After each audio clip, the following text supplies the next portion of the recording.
So last night, while I was doing my fireside chat, someone brought it to my attention that the Kamala Harris interview on Fox News was out. I didn't think it was going to come out until today. So last night we listened to some of it.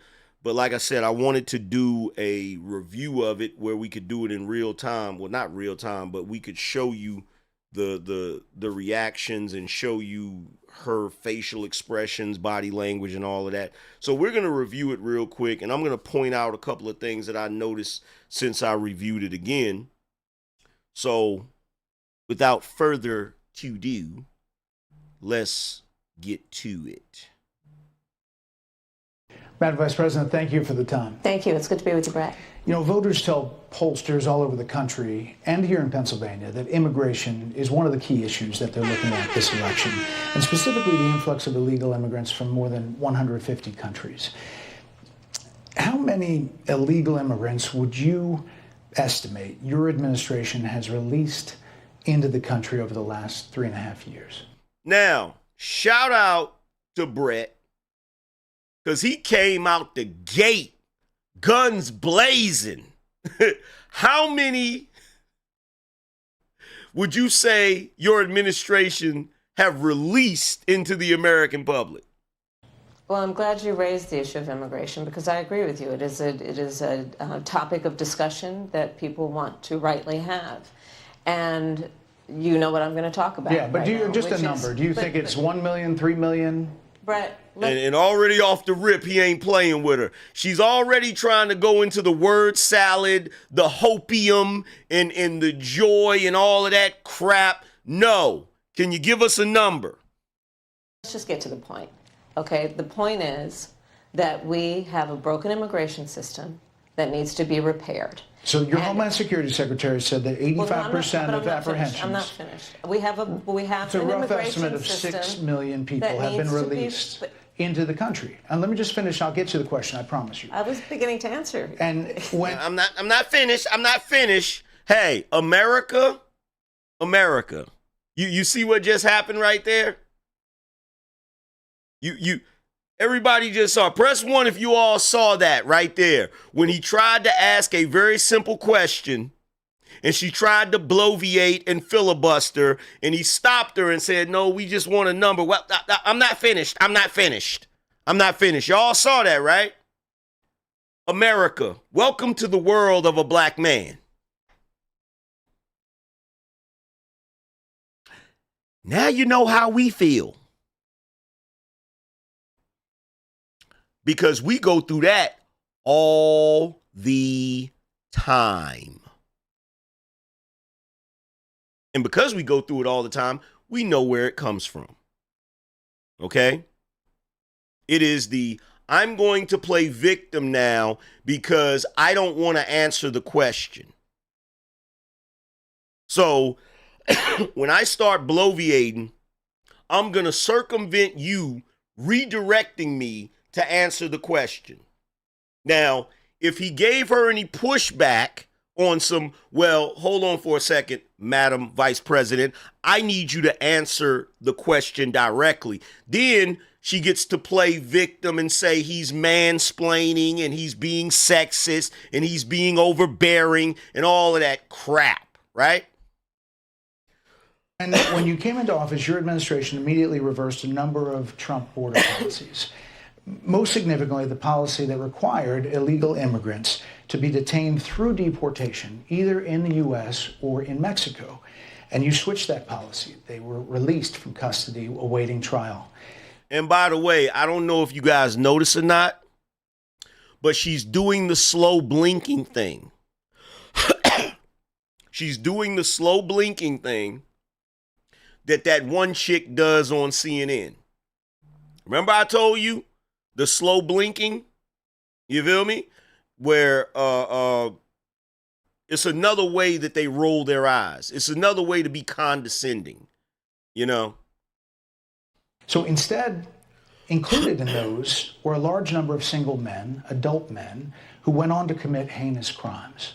So looking back, do you regret the decision to terminate Remain in Mexico at the beginning of your administration? At the beginning of our administration, within practically hours of taking the oath, the first bill that we offered Congress, before we worked on infrastructure, before the Inflation Reduction Act, before the CHIPS and Science Act, before the bipartisan Safer Communities Act, the first bill, practically within hours of taking the oath, was a bill to fix our immigration system. Yes, ma'am. It was called the U.S. Citizenship Act of 2021. Exactly. It was essentially a pathway to citizenship for the... Finish, Yes, ma'am. May I finish responding, please? See, she's trying to filibuster. She's trying to slow him down so that he can't ask as many questions. Keep in mind, this is only supposed to be a 30-minute interview.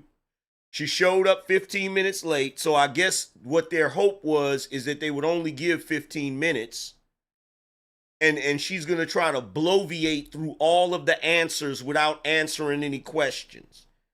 Now, she brought up something that they signed into law. He already knew what it was. He was prepared. He knew what she was going to do because she does the same thing everywhere she goes. Shout out to MD1985 said, did you see the Plies video about the Fox? No, and I won't see it because I don't take that dude seriously. Plies is a political moron. Shout out to Ricky Tan from Vietnam said, do you notice how she's glaring at his papers because she doesn't know what questions are coming at her? She's been hand-fed all the questions and babied in all these interviews except this one. FTB, no doubt. And shout out to my man Brian. He said, I immediately knew you were going to cover this topic. Appreciate you. $50 boss up. Stack up and match up. Shout out to Caesar. He says salute again. But you have to let me finish. You please. had the White House and the Senate, I'm and they in the didn't bring middle up of that bill. responding to the point you're raising, Okay. and I'd like to finish. Yes, ma'am. And she thinks this makes her look good. It doesn't make her look good to anybody except ratchets. Ratchets and ghetto dudes. It doesn't make her look well. I don't know about ghetto dudes. That behavior might actually trigger some PSTD. Excuse me, some post PTSD. Excuse me, PTSD.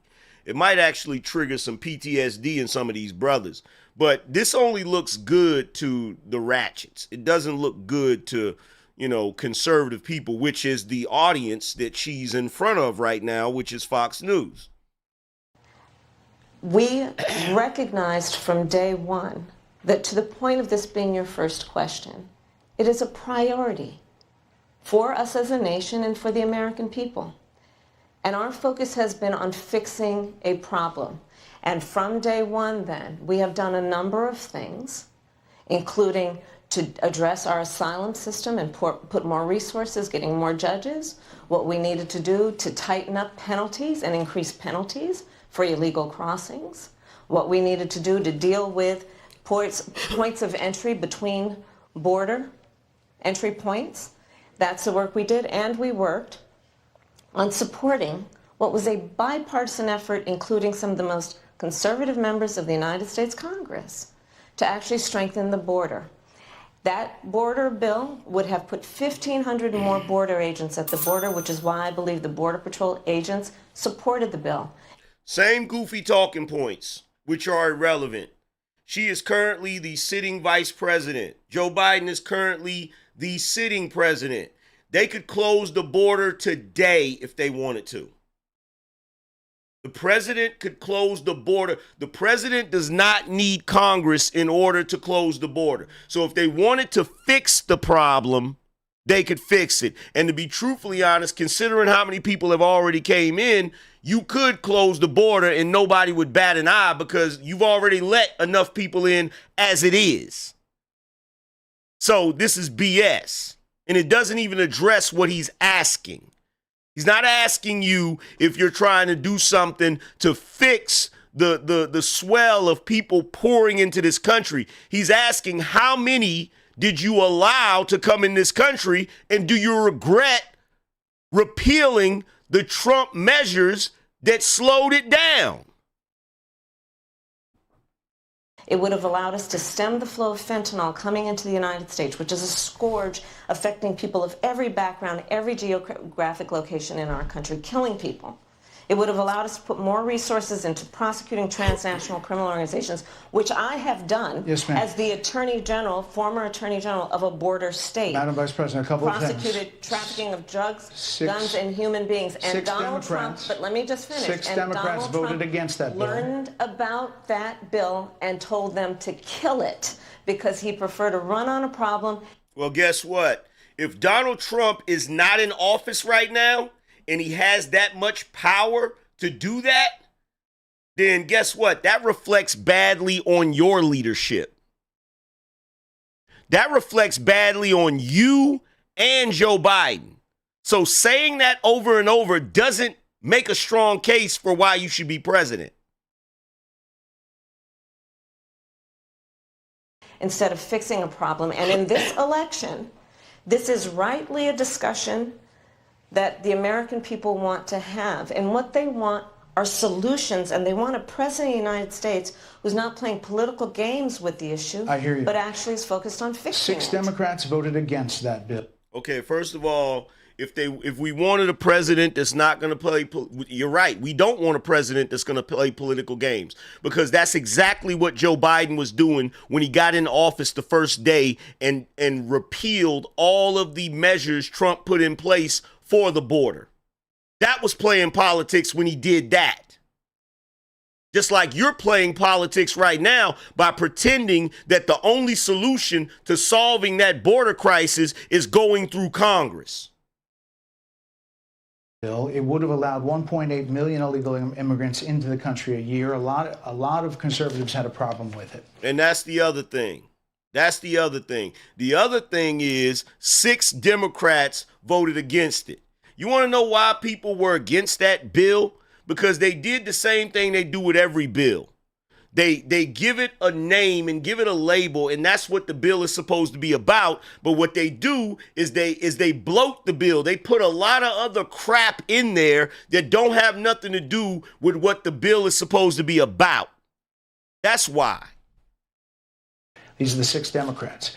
But more importantly, back to the original premise, Jocelyn Nungary, Rachel Morin, Laken Riley, they are young women who were brutally assaulted and killed by some of the men who were released at the beginning of the administration, well before a negotiated bipartisan bill. Former President Clinton actually referred to Laken Riley Sunday campaigning for you in Georgia, saying if those men had been properly vetted, Laken Riley probably would not have been killed. So if it wouldn't have happened, this is well before any negotiation. This is well before Donald Trump got involved in the politics. This is a specific policy decision by your administration to release these men into the country. So what I'm saying to you, do you owe Bret, those families an apology? Let me just say, first of all, those are tragic cases. There's no question about that. There is no question about that.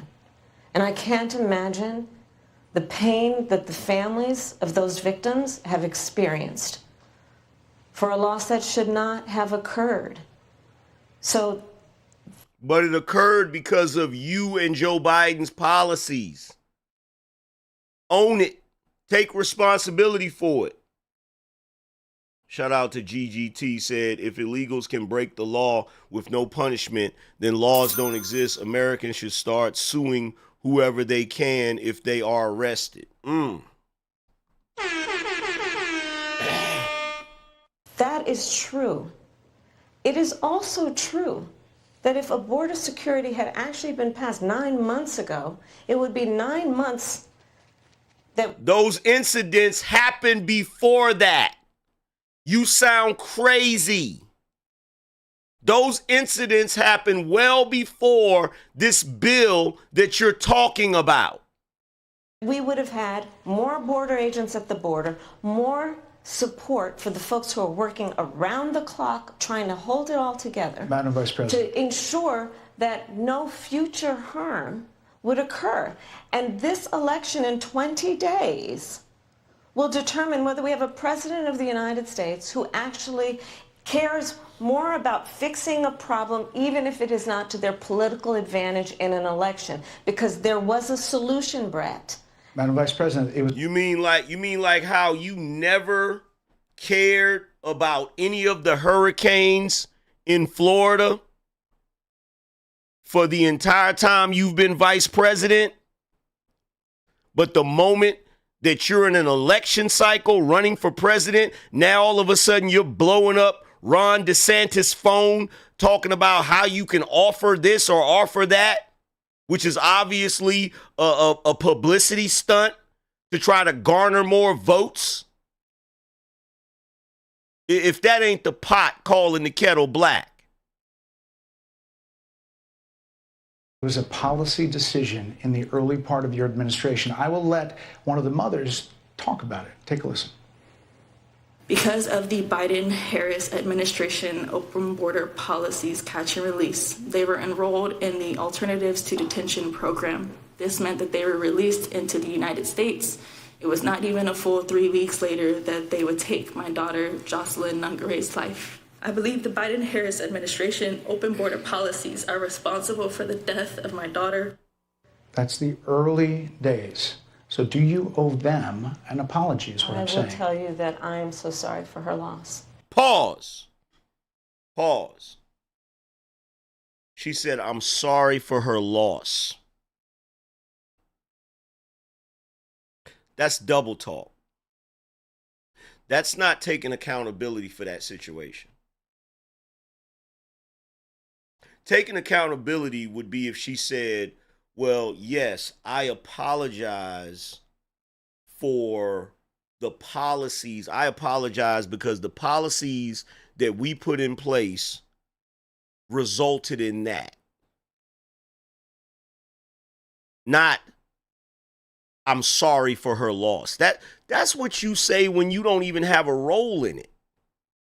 That's like if somebody came up here and they said, hey, man, my pops just passed away today. I say, sorry for your loss. That's common decency that people say when they're not even a part of the situation. When you're a part of the situation, the apology is different. Shout out to Mr. Jacksonville Jaguar. He said he was grilling and critiquing her like KS would do them ratchets, calling his show. I can tell he's a consumer of you kings and the Mano Galaxy. Yo, my man had clips ready and everything. That was crazy. When he started pulling clips, I said, uh-oh. I'm so sorry for her loss. Sincerely. But let's talk. Now, here's a little lesson in body language. Let's rewind it back a little bit. Notice her head movement when she says she's sorry for her loss. I'm so sorry for her loss. Sincerely. But let's talk about. I'm so sorry for her loss. And why are you doing your head like this? Why is your body telling us you're not sorry for her loss while your mouth is saying you are sorry for her loss? And then this was the most egregious part right here. What is happening right now with an individual who does not want to participate in solutions? Went right back to Donald Trump. Went right back. See, there's two things, right? Her shaking her head no while she's saying she feels sorry for her loss, but then immediately dismissing the whole thing to get back on her, let me bash Donald Trump some more, shows you she doesn't care.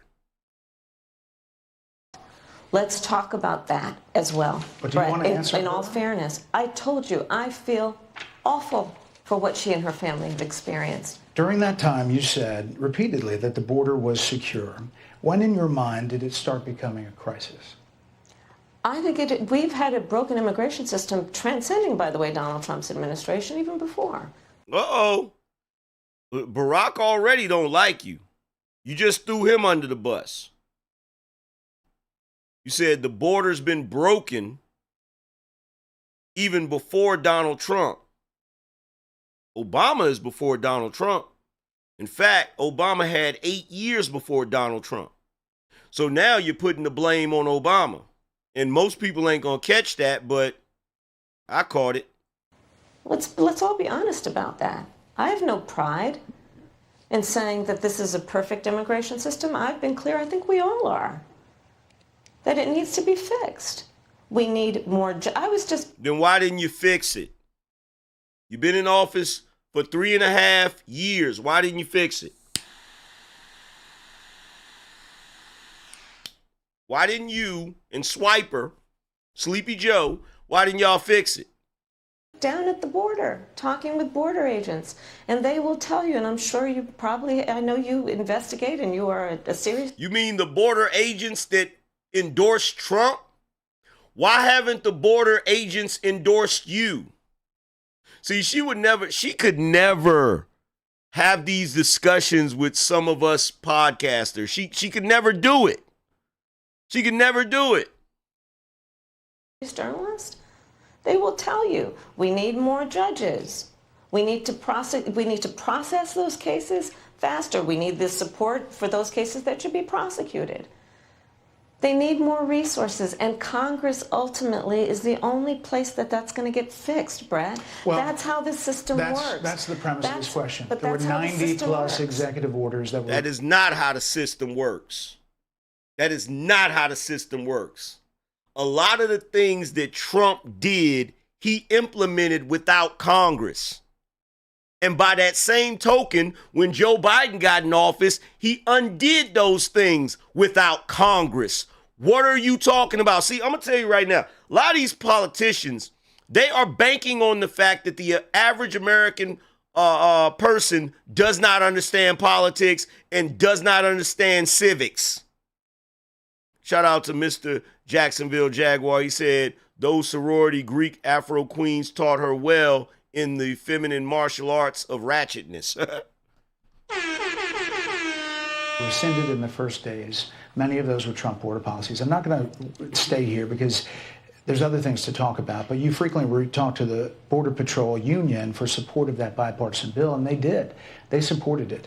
But they also just endorsed Donald Trump and said you've been, quote, a failure with border security. Why do you think they said that? I think they're frustrated. Oh, they are frustrated. Why would they be frustrated? You and Joe Biden have been in the administration for the past 3.5 years. So if they're frustrated, they ain't frustrated with Trump. They're frustrated with you. And I get it. They want support. They want support, and that's what that border security bill would have done. These guys down at the border, these men and women, they're working hard. They're working around the clock. I get it.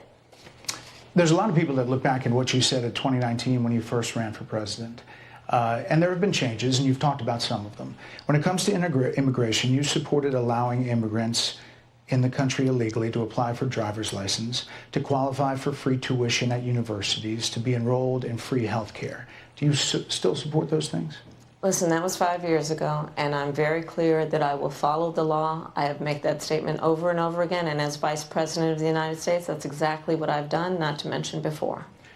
So, let's be clear about something. Shout out to Global Pastime, said she should just say she don't care about us. Facts. This answer that she's giving, that she will follow the law, this is very, very lawyer-like. I was on Uncle Tom's panel last night, and I said she's answering these questions like she's at a deposition. She's answering these questions like she's in a court of law. It's just an interview, right? That right there should let you know there's a problem. The fact that she feels the need to answer these questions as if she is in a deposition. She's literally saying, I will follow the law, which don't mean nothing because you are in government. You have the ability to influence or even change laws. So when somebody say, do you still support so-and-so? You saying, well, I'll follow the law. That's a clever way of saying, yeah, I'll follow it until I change the law. Then I'll follow that. And let's be clear about our country. We change laws the way we change draws. So sitting there saying that you're going to follow the law is not a direct answer, ma'am. But she's going to say it a few times. If that's the case, you chose a running mate, Tim Walz, governor of Minnesota, who signed those very things into state law. So do you support that? We are very clear, and I am very clear, as is Tim Walz, that we must support and enforce federal law, and that is exactly what we will do. So decriminalizing border crossings, like you said in 2019. I do not believe. Now, notice what she said. She said, we will enforce federal law. Let me ask you guys a question. He said, matter of fact, let me rewind it back just a little bit. I want you to hear what he said. Rewind it back a little bit. Support and enforce federal law, and that is exactly. It was a running mate, Tim Walz, governor of Minnesota, who signed those very things into state law. Hear what he said? Your running mate, Governor Tim Walz, Touchdown Timmy, signed those things into state law. Listen to her answer. So do you support that?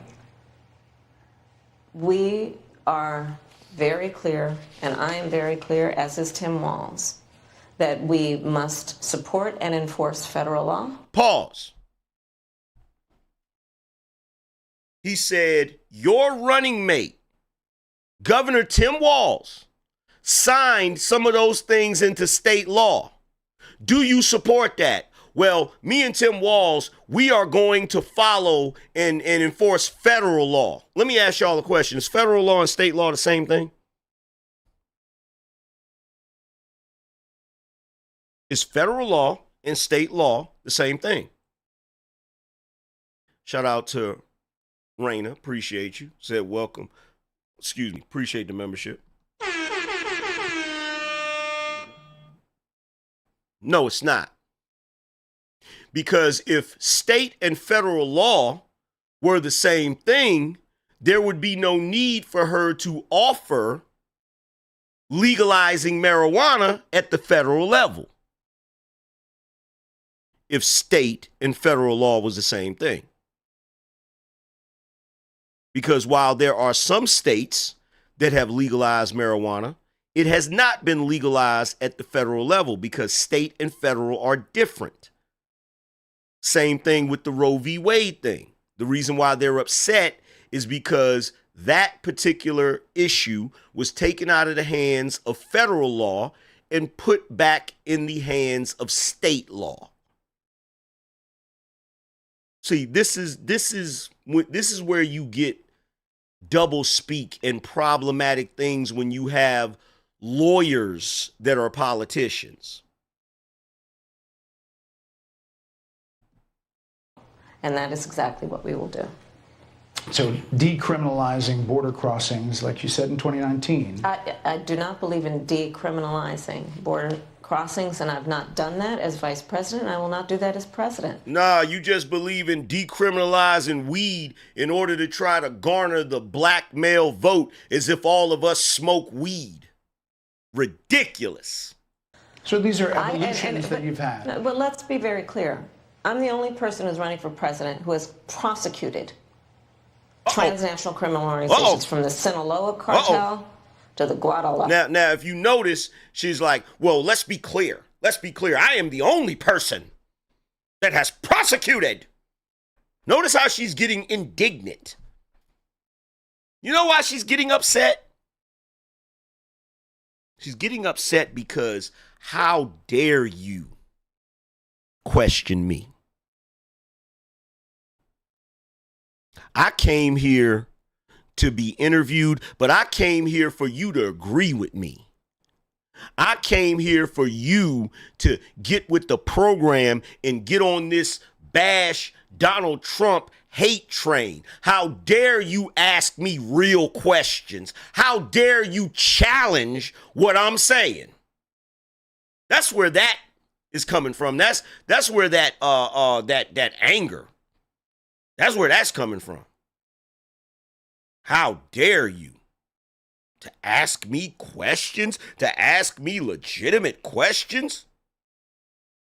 How dare you, sir? Look at her face.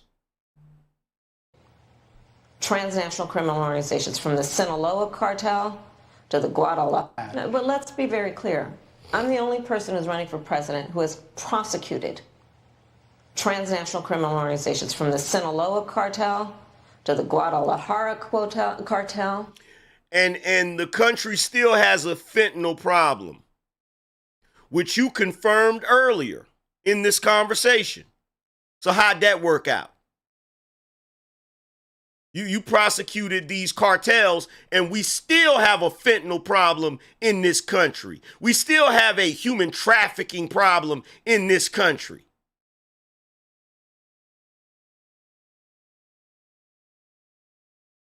And before anybody says, well, she was a prosecutor of only one state. Yeah, one of the biggest states in the union. A state that has a population of 40 million people.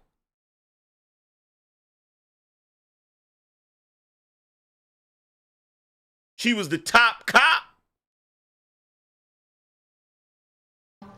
To people who have trafficked in guns, drugs, and human beings. I have spent a significant part of my career. And you failed miserably. And you have failed miserably, ma'am. It's amazing to me that when you do these interviews, you start poking your chest out to brag about your record as a prosecutor, and nobody calls out the fact that you have failed miserably. Shout out to Tresidential, said, I'll follow the law, then simply make it law after elected, then use federal funds to influence state law. Shout out to my man Aaron. He said, acting like she burned a car. Shout out to Global Pastimes. He said, we change laws the way we change draws is bars. Appreciate you. Going after people who present a threat to the safety of the American people and cross our border with the intent of doing us harm and cross our border illegally. And I will do that work as vice president. I take that work quite seriously. This is a time when voters, especially here in Pennsylvania, are inundated with commercials and ads. They just want it to stop because it's every commercial. But many of them add noise, but a few of them seem to break through. This particular one from the Trump campaign has gotten a lot of attention. Kamala supports taxpayer-funded sex changes for prisoners. Surgery. For prisoners. For prisoners. Every transgender inmate in the prison system would have access. So are you still in support of using taxpayer dollars to help prison inmates or detained illegal aliens to transition to another gender? I will follow the law. And it's a law that Donald Trump actually followed. You're probably familiar with, now it's a public report, that under Donald Trump's administration, these surgeries were available on a medical necessity basis to people in the federal prison system. And I think, frankly, that ad from the Trump campaign is a little bit of like throwing, stones when you're living in a glass house. The Trump aides say that he never advocated for that prison policy and no gender transition surgeries you got to take during responsible for what happened presidency. in your administration. Yeah, no surgeries happened in this presidency. Now, the moment she said, you got to take responsibility for what happened in your administration. If I was Donald Trump, I would clip that and I would play it just like that. And then I'd say, I'm Donald Trump and I approve this message. The level of hypocrisy is amazing. It's amazing. So would you still advocate for using taxpayer dollars for gender reassignment I will surgeries? follow the law, just as I think Donald Trump would say he did. You would have No, notice she can't give a yes or no answer for that. I'll follow the law. I will follow the law. I will follow the law. That's what I'm going to do, Bret. I'm going to follow the law. Have a say as president. Doesn't she remind you of that? You remember when you were in, junior high or high school? Doesn't she remind you of that annoying teacher? The teacher that thinks she's fly? And she's just annoying as hell. Just take out your textbooks and turn to page 158. I'm going to need someone to come to the chalkboard and write down what you see in paragraph 2. If you guys keep it up, I'm going to send you to the principal office. She's annoying. Oh my God, she's annoying. She belongs to the streets. Like I said, I think he spent $20 million on those ads, trying to create a sense of fear. Why you counting his pockets? Why you counting his pockets, Chamomile? In the voters, because he actually has shout out to Gone Postal. No plan in this election that is about focusing on the needs of the American people. Trump doesn't have a plan that focuses on the needs of the American people?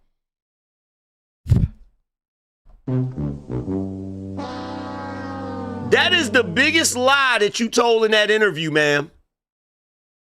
Trump doesn't have a plan that focuses on helping the American people.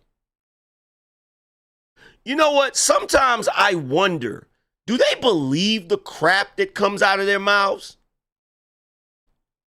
Like the audacity, the mendacity.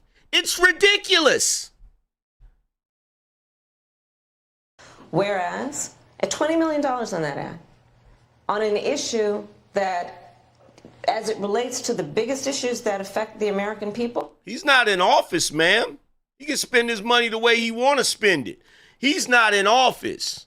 He spent $20 million on that ad. Meanwhile, y'all spent billions of our money to give it away to other countries. Which should we be more concerned about? Trump spending $20 million of his campaign money, or you and Joe Biden spending billions of dollars of our tax money on other countries? Shout out to Erica's Corner, said Monsters, Inc., Roz, teacher voice. Yeah. It's really quite remote. And again, his policy was no different. Look at where we are, though. On plans for the American people, I'm offering a plan to deal with affordable housing. I'm offering a plan to deal with what we need to do to strengthen small businesses, which are the backbone of America's economy. I am offering a plan that is about taking care of young parents and giving them the support they need. My plans for the economy will strengthen the economy, as have been reviewed by 16 Nobel laureates, Goldman Sachs, Moody's, and recently the Wall Street Journal, which have all studied our plans and have indicated my plans for our economy would strengthen our economy, his would make them weaker, would ignite inflation and invite a recession by the middle of next year. Those are the facts. Why do you think more people say they trust him on the economy than they trust you? I think that when you look at an analysis of our plans for what we would do as President of the United States, it has been clear to those who study and understand how economic policy works that moving forward, because I do believe the American people are ready to turn the page on the divisiveness and the type of rhetoric that has come out of Donald Trump. People are ready to chart a new way forward, and they want a president who has a plan for the future and a plan that is sound and will strengthen our country. My plan for the economy does exactly that. His plan would be, again, to give tax cuts to billionaires and the biggest corporations in our country and blow up our deficit. It's interesting you said turn the page, Madam Vice President. You were asked on 2 different shows last week what, if anything, you would do differently than President Biden. Here's what you said. Would you have done something differently than President Biden during the past 4 years? There is not a thing that comes to mind in terms of, and I've been a part of most of the decisions that have had impact. Under a Harris administration, what would the major changes be, and what would stay the same? Sure. Well, I mean, I'm obviously not Joe Biden. I know. And so that would be one change in terms of, but also I think it's important. Why are they clapping for that? Why are they clapping for that? Why are they clapping for that? Like, she said, well, obviously I'm not Joe Biden. And they're clapping. Why are they clapping for that? Didn't I tell y'all that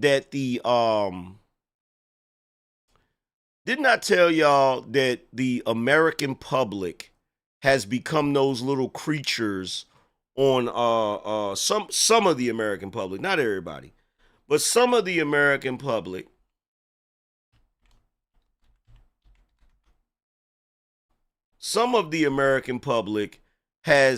they've turned into twiddle bugs.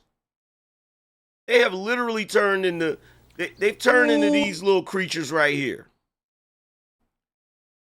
People who vote for Kamala Harris are like these little creatures right here. Well, it looks rather empty. Yeah. And it sure feels hot and sticky, too. That's because we have no more shade from the hot sun.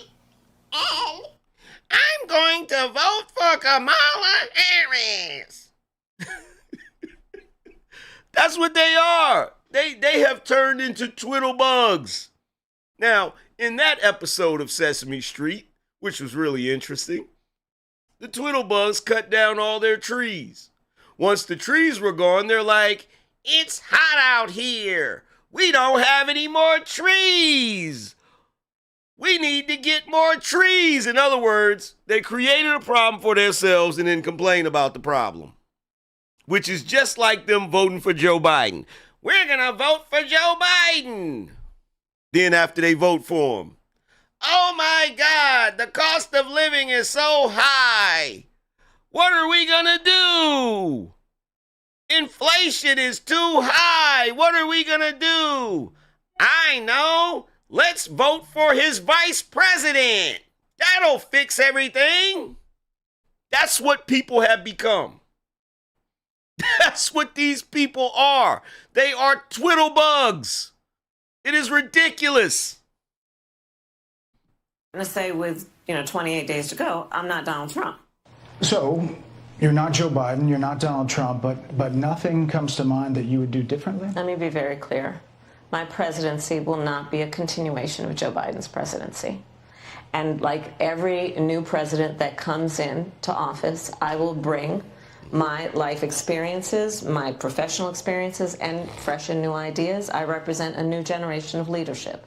I, for example, am someone who has not spent the majority of my career in Washington, D.C. I invite ideas, whether it be from the Republicans who are supporting me, who were just on stage with me minutes ago, and the business sector. Nobody cares about those rhinos. No one cares about those rhinos.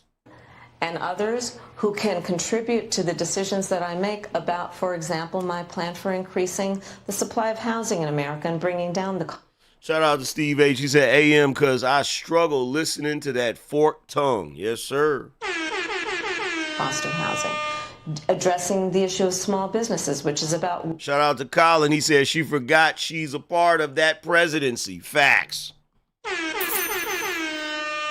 Working with the private sector to bring more capital and access to capital to our small business leaders, including my plan for a $25,000 down payment assistance for first-time home buyers and for small businesses, extending the tax deduction from $5,000 to $50,000. We've heard a lot about those plans in recent days. Your campaign slogan is a new...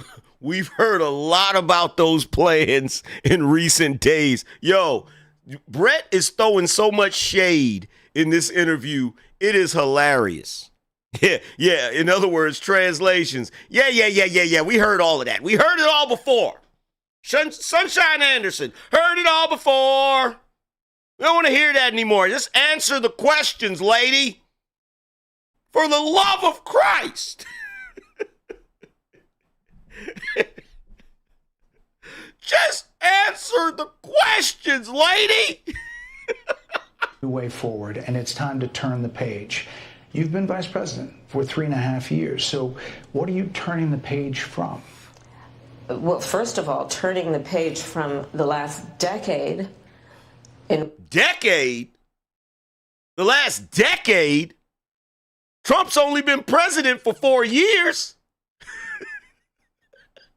So you're throwing Obama under the bus again. Okay. In which we've been burdened with the kind of rhetoric coming from Donald Trump that has been designed and implemented to divide our country and have Americans literally point fingers at each other. And she don't even realize she's being set up right now. And she's talking about the type of rhetoric that has Americans pointing fingers at each other. You mean like what you're doing right now? You're literally pointing fingers right now. Rhetoric and an approach to leadership that suggests that the strength of a leader is based on who you beat down instead of what we all know. The strength of leadership is based on who you lift up. How's that going to work with Xi and Putin and Kim Jong-un and every other world leader? When they decide to go to war or do something that is not conducive to peace, well, what are you going to do? You're going to uplift them?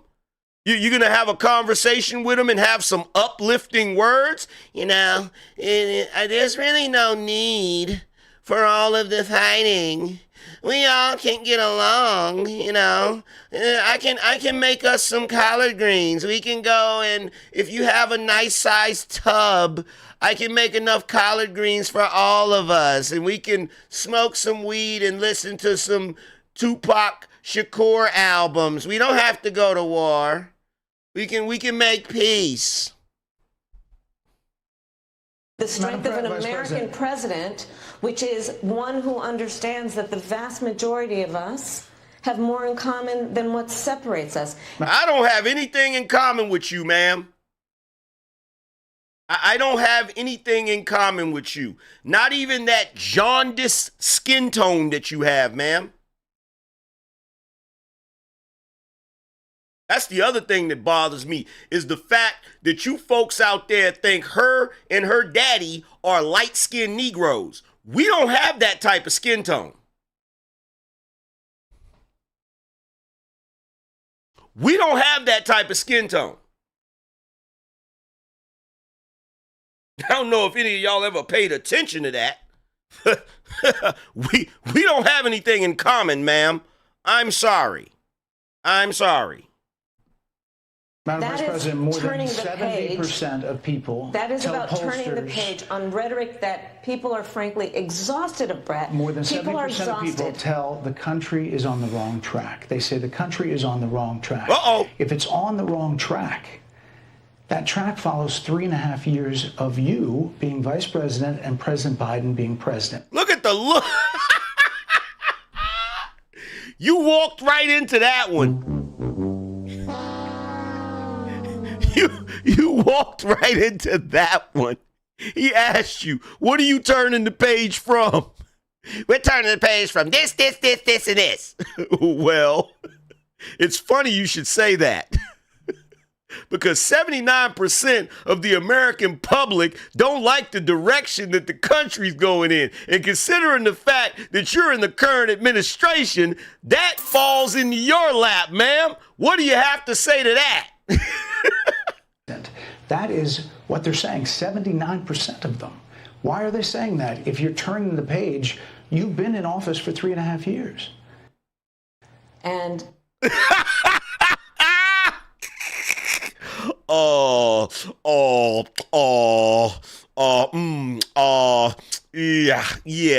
about that. Yeah. Donald Trump has been running for office not Donald Trump.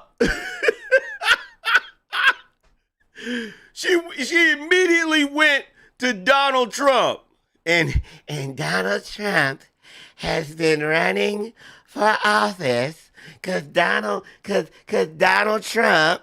Donald Trump and Democrats voted. Donald Trump, Donald Trump, Donald Trump, Donald Trump, Donald Trump, Donald Trump, Donald Trump, Donald Trump, Donald Trump, and Donald Trump, Donald Trump, President Biden had a fundraiser debate stage. Let's go back to oil Donald profits. Trump, Donald Trump, Donald Trump, Donald Trump, Donald Trump, and Democrats voted. Donald Trump, Donald Trump, Donald Trump, Donald Trump, Donald Trump, Donald Trump, Donald Trump, Donald Trump, Donald Trump, and Donald Trump, Donald Trump, President Biden had a fundraiser debate stage. Let's go back to oil Donald profits. Trump, Donald Trump, Donald Trump, Donald Trump, Donald Trump, and Democrats voted. Donald Trump, Donald Trump, Donald Trump, Donald Trump, Donald Trump, Donald Trump, Donald Trump, Donald Trump, Donald Trump, and Donald Trump, Donald Trump, President Biden had a fundraiser debate stage. Let's go back to oil Donald profits. Trump, Donald Trump, Donald Trump, Donald Trump, Donald Trump.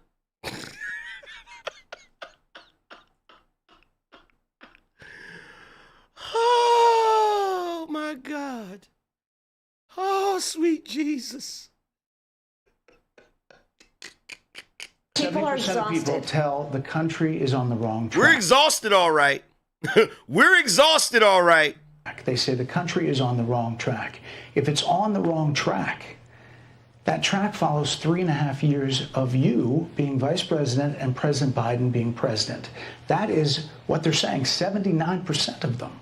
Why are they saying that? If you're turning the page, you've been in office for 3.5 years. And Donald Trump has been running for office. But you've been the person holding the office. Come on. Madam You Vice and I President. both know what I'm talking about. You and I both know what I'm talking about. I actually don't. What are you talking about? What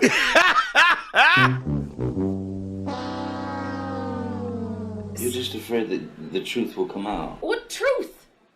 That you lied. You've been in office for 3.5 years.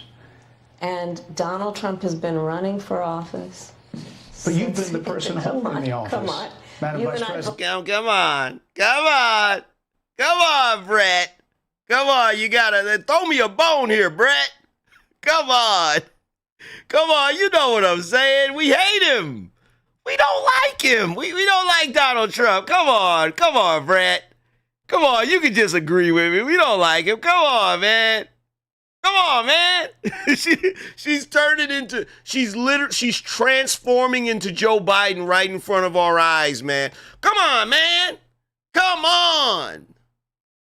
both know what I'm talking about. You and I both know what I'm talking about. I actually don't. What are you talking about? What I'm talking about is that over the last decade, But you're people the have lever of become, power. but You have the lever of power. Bret is throwing shade, bro. Shout out to JM, said they are playing in our face with this lady. Nothing about her is presidential. You got that right. Shout out to No Hearts, No Love, said from now on, keep Trump's name out your mouth. Yes, sir. Yes, sir. Shout out to Carnell, said, imagine getting intimate with this woman. Oh, no, we not imagining that. No, we're not. We're not imagining that. We're not imagining that. listen, over the last decade, it is clear to me, and certainly the Republicans who are on stage with me, the former chief of staff to the president, Donald Trump, former defense secretaries, national security advisor, and his vice president. One, that he is unfit to serve, that he is unstable, that he is dangerous, and that people are exhausted. We're exhausted with you. We are exhausted with you and Joe Biden. That's who we're exhausted with. We're exhausted with this whole thing. You feel me? Just bow out gracefully, please, for the love of God. For the love of God. Just stop. Someone who professes to be a leader who spends full time demeaning and engaging in personal grievances and it being about him. Ooh, look at that scowl. Ooh, just look at that scowl. It's just demeaning and just, oh my God, I can't stand him. I hate him. Everything's about him. It's just Donald Trump. Donald Trump, Trump, Trump, Trump, Trump. I wake up in the middle of the night, and all I can see is Donald Trump's face. Donald Trump! Ah! Madam Vice President, the American people are tired of that. If that's the case, why is half the country supporting him? Why is he beating you in a lot of swing states? Why, if he's as bad as you say, that half of this country is now supporting this person who could be the 47th president of the United States? Why is that? That boy is good. Happening. This is an election for president of the United States. It's not supposed. Grasshopper. Oh, you try to lower your voice. You're losing. You're losing in this conversation. You're losing ground. So you're going to do what most chicks in your position do. Oh, let me try to talk sweet to him. Let me just, oh, well, it's an election for president of the United States. It's not supposed to be hard. Ma'am, you are not Marilyn Monroe. I'm sorry. Everyone that heard you drop your voice down into that lower octave, into that high-pitched lower octave, their skin is crawling right now, okay? Please, there are children watching. Somebody please cover the ears of the children. They do not need to hear this graphic exchange. Jesus, lady. Supposed to be easy? I know, but it's not supposed to be. It is not supposed to be a cakewalk. So are they misguided, the 50%? Are they stupid? What is it? I would never. Says the person, it's not supposed to be easy. Says the person who did not win a primary. Says the person who couldn't even get votes in her own state to win a primary, so she had to bow out. She had to slink out of the room, tail between legs, disgraced, ashamed. The only reason why you got to be VP is because Joe Biden, as incompetent as he is, picked you. Or as good old Obama would say, never underestimate Joe's ability to fuck up. Now, I told him not to pick Kamala, because Kamala is just as much of a moron as Joe is. Now, a lot of people think that they actually listen to me. They don't listen to me. Now, what they do is they make these rash decisions, and when it doesn't work out, they come to one of my mansions, one of my huge mansions, that by all accounts I shouldn't be able to afford, but they come to my mansion right when I'm in the middle of a good old weed smoking session. That's right, I get lit from time to time. You see how black my lips are. And then they ask me to come out and campaign. The only problem is the brothers aren't listening to me now. In fact, the last time I went out and tried to speak to the brothers and rein them in, they basically gave me their ass to kiss. So whatever magic I had back in 2008, it is no longer there. So I don't know what else to do. Just leave me the hell alone. I told you, Kamala is a disaster waiting for a place to happen. That's all I got to say about that. Obama out. Ever say that about the American people? And in fact, if you listen to Donald Trump, if you watch any of his rallies, he's the one who tends to demean and belittle and diminish the American people. He's the one who talks about an enemy within, an enemy within, talking about the American people, suggesting he would turn the American military. Talk about the people! On the American people. We asked that question to the former president today. Harris Faulkner at a town hall, and this is how he responded. I heard about that. They were saying I was like threatening. I'm not threatening anybody. They're the ones doing the threatening. They do phony investigations. I've been investigated more than Alphonse Capone. He was the greatest gangster. No, it's true. No, but think of it. It's called weaponization of government. It's a terrible thing.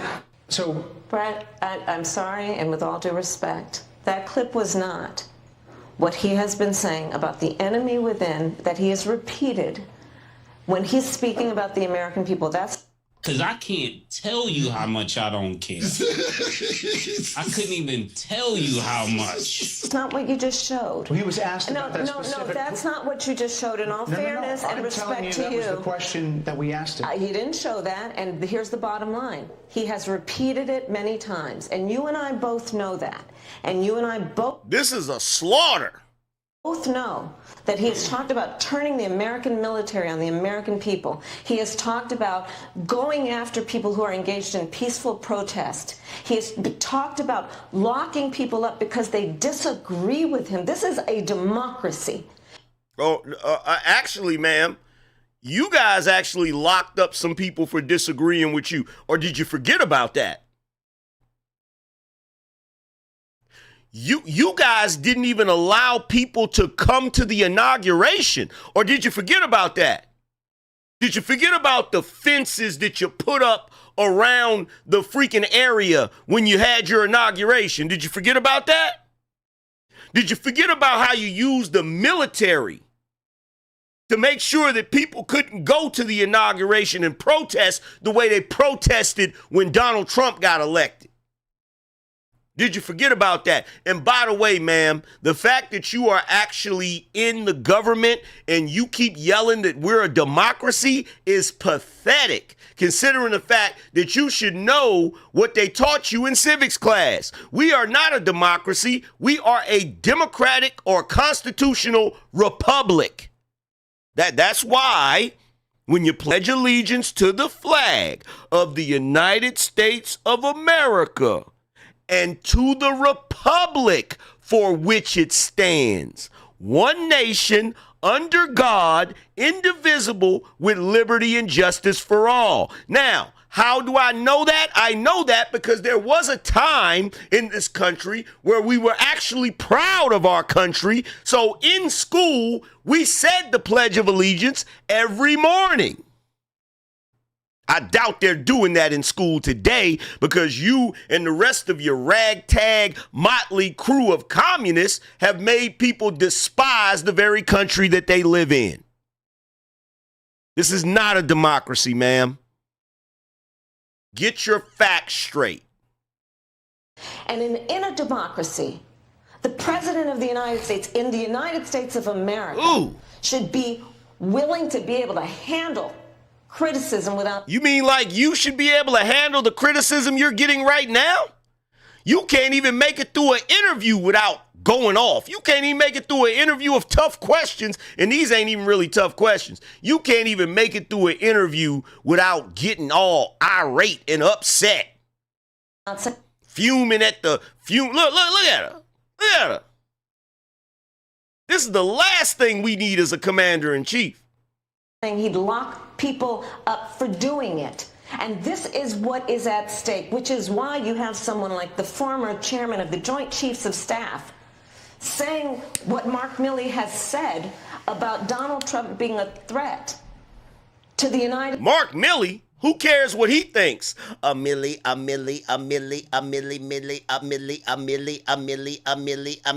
States of America. He's quoted in the Bob Woodward book that way, yes.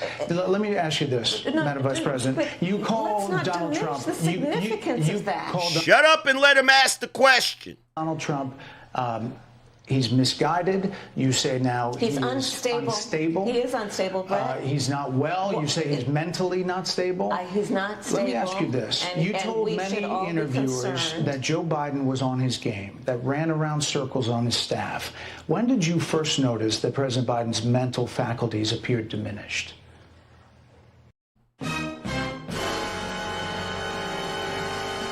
That right there is checkmate, ma'am. That right there is checkmate. You've said that President Trump is unhinged. You've said that he is unstable, right? Yeah, he is unstable. He is, because I'm the expert of what unstable looks like, and that man is unstable. Oh, really? Well, when did you realize that Joe Biden was unstable? Yeah. Damn, I didn't think you was gonna ask me that. Well, ma'am, I think that is a important question, considering the fact that you've only been around Donald Trump probably twice, but you met with Joe Biden once a week, every week. So how is it you can notice that Donald Trump is unstable, but you couldn't notice it in Joe Biden? And you can't say that he's not unstable. We all saw it. We saw it. We saw him implode. We saw him implode, right?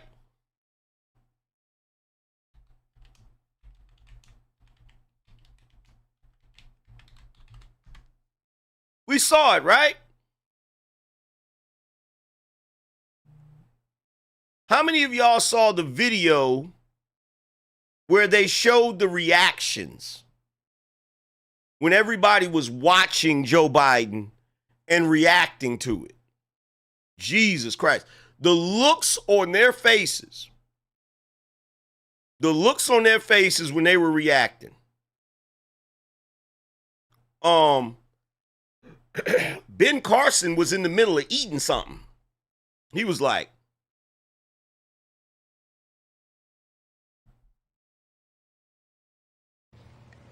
Joe Biden, I have watched from the Oval Office to the Situation Room, and he has the judgment and the experiment. A bullshit? A bullshit? A bullshit. And experienced to do exactly what he has done in making very important decisions on behalf of the American people. Joe Biden.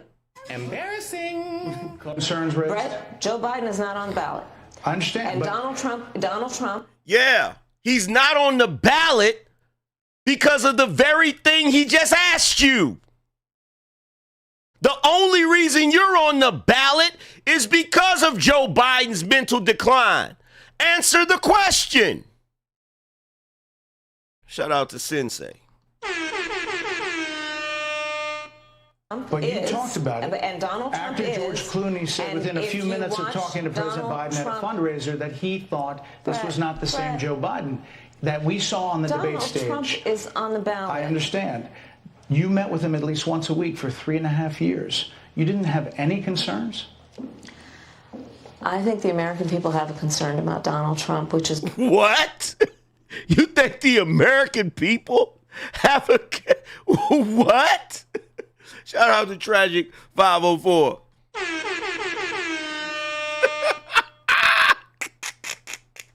Now, what in the haberdasheries and hemoglobin is going on here? This is why the people who know him best, including leaders of our national security community, have all spoken out. Even people who worked for him in the Oval Office, worked with him in the Situation Room, and have said he is unfit and dangerous and should never be president of the United States again, including his former vice president. Shout out to Sensei. Sensei said, AM, you said the other morning she was going to blow this interview. I know, because that's what she's good at.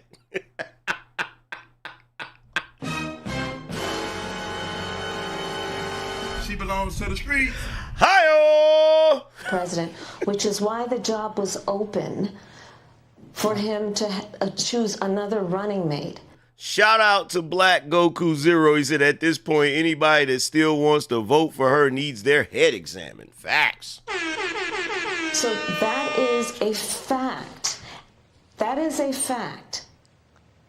Madam Vice President, 2 more things. You were asked on 60 Minutes about the biggest threat that the world faces, that the U.S. faces. This is what you said. Which foreign country do you consider to be our greatest adversary? I think there's an obvious one in mind, which is Iran. Iran has American blood on their hands, okay? This attack on Israel, 200 ballistic missiles. What we need to do to ensure that Iran never achieves the ability to be a nuclear power, that is one of my highest priorities. A number of experts thought you would say China. The FBI director had said that. But you said Iran. If that's the case, what do you say to critics who look at the actions of your administration and say you're not acting like Iran is the number one threat? Well, I will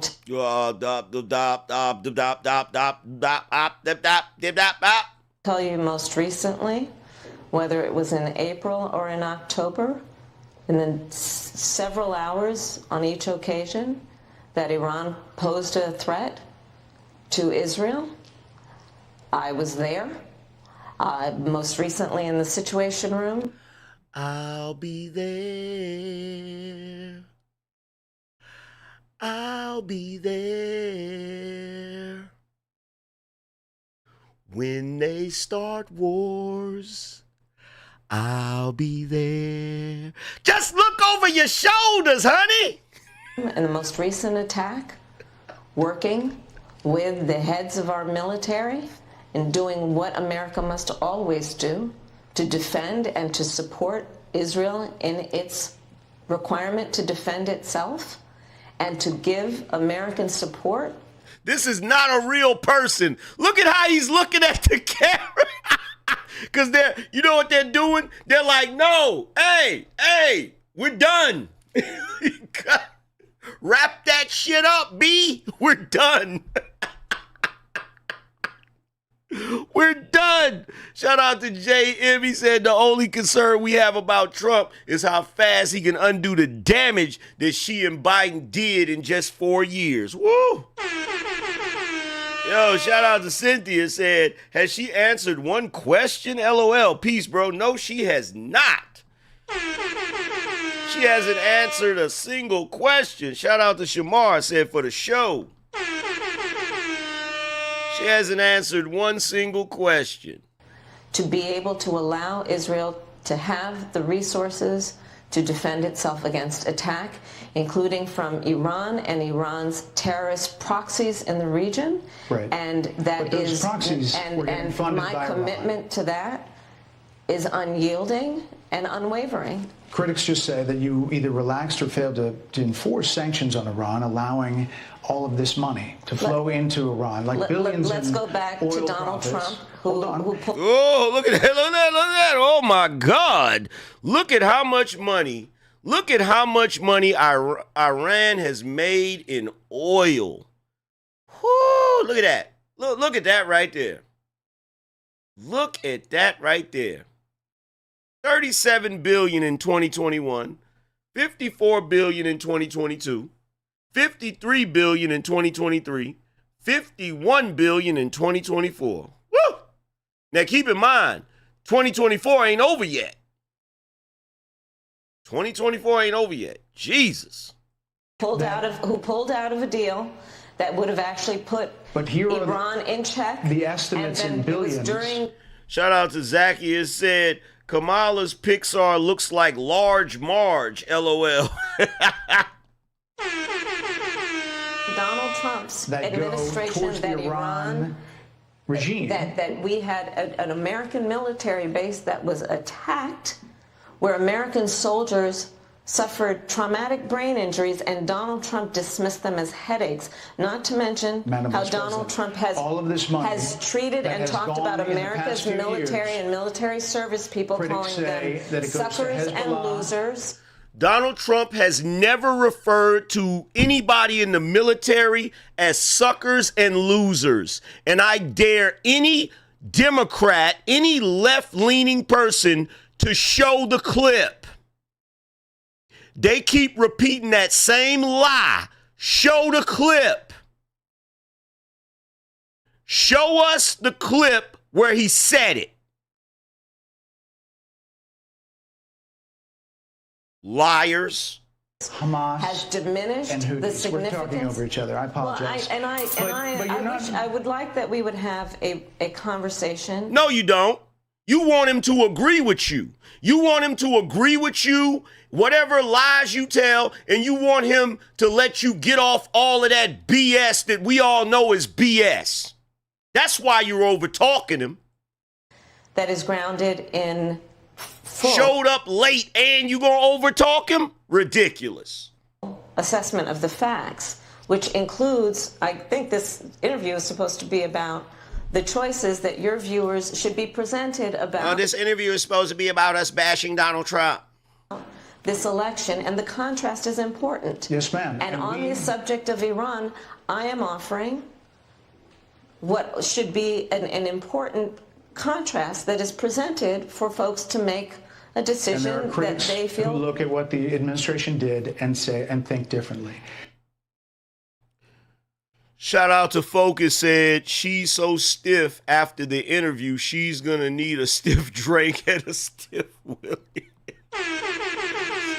Shout out to Phoebe's World said, let's be clear. I saw that Trump has picked his head of transition team already. He interviewed last night on Cuomo's show. He is hyped and ready. Yeah, because it's a foregone conclusion. It is a foregone conclusion. There's so many indicators that he's about to be president, it's ridiculous. Madam Vice President, they're wrapping me very hard here. I hope you got to say what you wanted to say about Donald Trump. And by the way, Bret made it very clear. It wasn't his team that was telling him to wrap it up. It was her team. Okay? Let's be clear. It wasn't his team that was telling him to wrap it up. It was her team. They was trying to get her out of there because they knew she was bombing. They was trying to get her out of there. But watch this last slug he throw at her. Watch this last jab he throw at her. Me very hard here. I hope you got to say what you wanted to say about Donald Trump. I hope you got to say what you wanted to say about Donald Trump. Oh my God, the shade. There are a lot of things. There's more to say. I have much more there to are say, a lot of actually. things that people want to learn about you and your policies. I got more to say. I got more to say about him. You would think Donald Trump was her ex-boyfriend or something. Like, you would think they was in a relationship the way she hates this guy. This is ridiculous. That's why I invite everyone to go to KamalaHarris.com, and you will see that I have 80 pages of policies that are... Ma'am, instead of telling everybody to go to your website to read 80 pages of your policy, you were supposed to talk about that in this interview. quite comprehensive and should be accessible to anyone. Nothing about you is comprehensive. And it's not accessible to everyone. I don't think the people in Western North Carolina have access to the internet like that. Anyone who would like to read them, and it includes what I intend to do about affordable housing, what I intend to do about small businesses, what I do. And that's why we intend to do to invited you strengthen here, our economy, to see where you were in 2019 and where you are now. America's military and ensure we have the most lethal and best fighting force. She's just talking over him. Like, in order to be a president, you have to have diplomacy. She has none. She has none. Do you really think that all of that talking over people is going to fly with other world leaders? It's not. In the world. Madam Vice President, And they're giving me a hard rap Well, here. I thank you for the time. I thank you for the time. It's good to meet you. Thank you very much. Thank you. Madam Vice President. Ooh-wee. So, I am exhausted. I don't know about you guys, but that is exhausting. That is exhausting. That is my third time looking at it. I'm exhausted. I am exhausted beyond belief. I'm exhausted. You feel what I'm saying? I'm exhausted. I'm about to go over and watch Candace Owens. Candace Owens is actually live right now.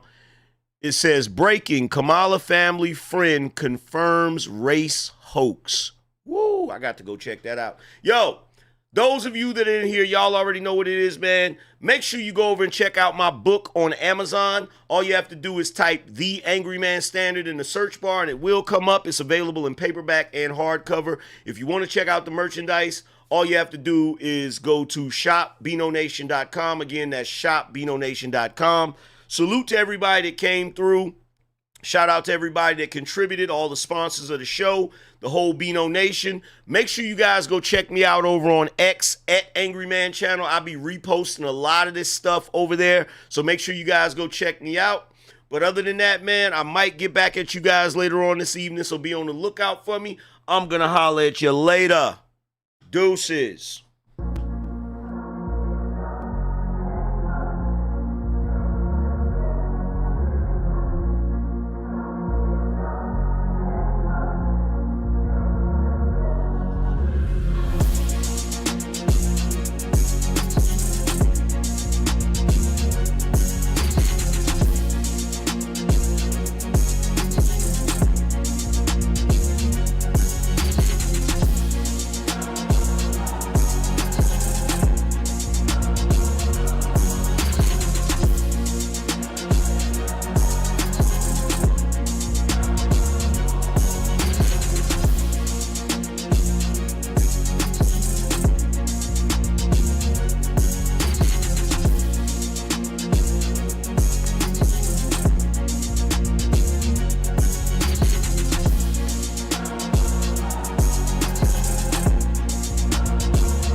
Spartans!